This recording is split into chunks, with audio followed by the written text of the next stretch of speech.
Hola a todos y bienvenidos. Antes de sumergirnos en el tema de hoy, queremos recordaros que podéis disfrutar de este episodio de dos maneras. Si preferís una experiencia visual con una presentación que acompaña nuestra conversación, podéis encontrarnos en YouTube, en el canal El Agujero del Hobbit.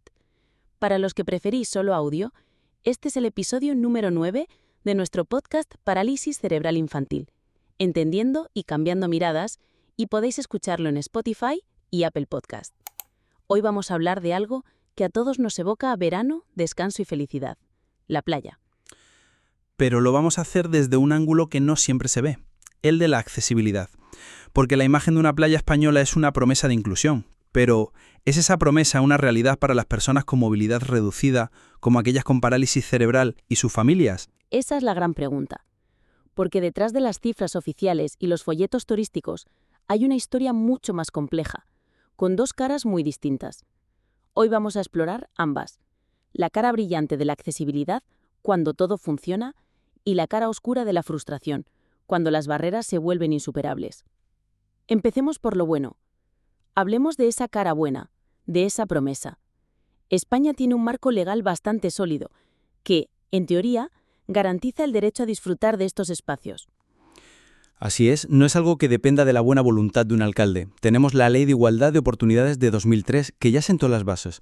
Y más recientemente normativas muy técnicas, como la Orden TMA 851, que detalla cómo deben ser esos accesos. Y es que una playa accesible no es solo poner una rampa.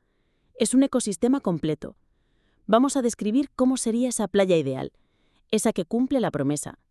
Empecemos antes de pisar la arena, en el aparcamiento.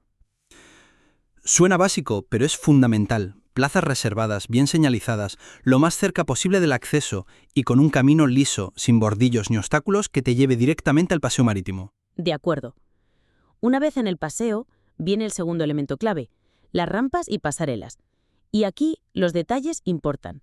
La normativa habla de un ancho mínimo de 1,5 metros. Esto es crucial para que una silla de ruedas pueda maniobrar con comodidad. Y lo más importante de esas pasarelas es que lleguen a algún sitio. Exacto, que no te dejen tirado a mitad de camino en la arena seca. Una playa ideal tiene pasarelas que se adentran hasta la zona de arena húmeda, lo más cerca posible de la orilla. Y junto a esa orilla encontramos la pieza central. Descríbela, porque creo que mucha gente no sabe ni que existe. Es el corazón de todo. Imagina una zona de madera horizontal, de unos 3,5 metros por casi 2, y, muy importante, sombreada. Es un espacio de dignidad. Es un lugar donde una persona puede pasar, con ayuda, de su silla de ruedas habitual a la silla anfibia, la que le permitirá entrar al agua. Y has mencionado la silla anfibia. Esos vehículos flotantes como los modelos Tiralo o Yoli, que son, literalmente, el pasaporte para el baño. Pero el ecosistema no acaba ahí. Necesitas también duchas y aseos adaptados cerca de ese punto. Totalmente. Con suelo antideslizante, barras de apoyo, espacio para girar y un detalle genial que he visto en algunas: lavapiés con mangueras flexibles, para que puedas limpiarte la arena sin tener que levantarte de la silla. Es un diseño integral, pero falta el elemento más importante de todos. El factor humano, sin duda.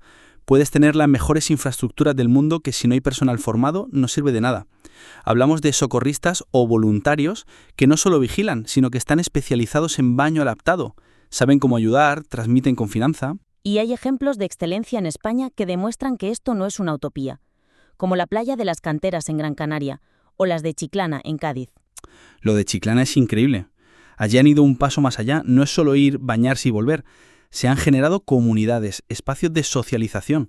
Eso es inclusión de verdad. Hemos pintado un cuadro casi idílico, pero ahora tenemos que darle la vuelta y mirar la otra cara de la moneda: la realidad en el terreno. Y esa realidad a menudo es desoladora. Quiero empezar con la historia real de Joan Majaro. En 2014, siendo un niño de 10 años, le hizo una pregunta a las Cortes Valencianas. Una pregunta tan simple y tan demoledora como: ¿por qué no ponen pasarelas en las playas que lleguen desde el paseo hasta la orilla? Es la descripción perfecta de la frustración. La promesa está ahí, a la vista. Puedes oler el mar, pero no puedes llegar. Exacto. Y la historia de Joan no es una anécdota. Se estima que solo un 20% de las playas españolas tienen las infraestructuras completas que acabamos de describir. Eso significa que más del 80% de las playas no están realmente adaptadas. Es un porcentaje brutal y se traduce en problemas muy concretos. El primero, los horarios y la cita previa. Es que es para indignarse. Imagínate tener que pedir cita el día anterior para ir a la playa y que solo pudieras ir de 11 a 2:30. La plataforma Playas Accesibles de Barcelona lo resumió en una frase potentísima. Somos discapacitados, no apestados. Otro gran problema es la falta de personal cualificado. Muchas veces la silla anfibia está, pero no hay nadie que pueda ayudar a usarla de forma segura. El recurso está, pero es inútil. Y luego están las infraestructuras deficientes, la pasarela que no llega, como decía Joan, el baño adaptado que se convierte en un almacén o el material roto y oxidado. Y por último, la temporalidad. Todo este sistema suele estar operativo solo en julio y agosto. ¿Qué pasa el resto del año? Vale, el panorama puede parecer desolador, pero hay formas de navegar esta realidad y conseguir disfrutar de un gran día de playa. La clave es la planificación. Vamos a dar una guía de supervivencia, una lista de consejos prácticos. El primero, investigar a fondo. Sí, y no fiarse de un simple símbolo de silla y ruedas. Hay que ir a fuentes especializadas como Tour for All o apps como Accede Playas. Es un trabajo de detective, pero es indispensable. Segundo consejo, llamar y confirmar. Coge el teléfono, llama al ayuntamiento o a la caseta de Cruz Roja. Pregunta todo, horario, cita previa. ¿Está la silla anfibia operativa? Confirmar, confirmar y confirmar. Tercer punto, la preparación del equipo. Además de lo típico, piensa en cosas prácticas. Llevar una sábana o una toalla grande puede facilitar mucho la transferencia. Cuarto consejo, la logística del día. Piensa como estratega. Mira el mapa. ¿A qué distancia está el aparcamiento? Si la persona no puede caminar por la arena, necesitas una playa donde la pasarela llegue sí o sí a la zona húmeda. Y, si es posible, ve acompañado. Quinto, la actitud. Sé proactivo, no tengas miedo de pedir ayuda de forma amable. Pero también, y esto es duro, prepárate mentalmente para que algo pueda fallar. Afrontar los inconvenientes con una actitud positiva y de equipo puede salvar el día. Es un gran consejo. Y nos lleva a la conclusión. La accesibilidad en las playas españolas es este panorama de luces y sombras. Hay avances, pero también hay barreras inaceptables.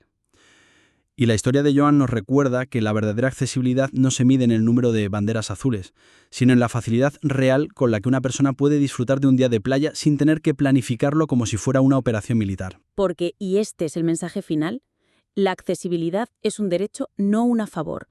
Y disfrutar del mar, de su sonido, de su brisa, es una de esas experiencias vitales que enriquecen el alma. Y es una experiencia que nadie debería perderse. Con planificación y alzando la voz para exigir mejoras, podemos empujar para que esa promesa del mar sea de verdad una realidad para todos. Gracias a todos por habernos acompañado en esta reflexión profunda. Esperamos que os haya sido útil e interesante. Nos escuchamos en el próximo episodio de Parálisis Cerebral Infantil, Entendiendo y Cambiando Miradas. Hasta pronto.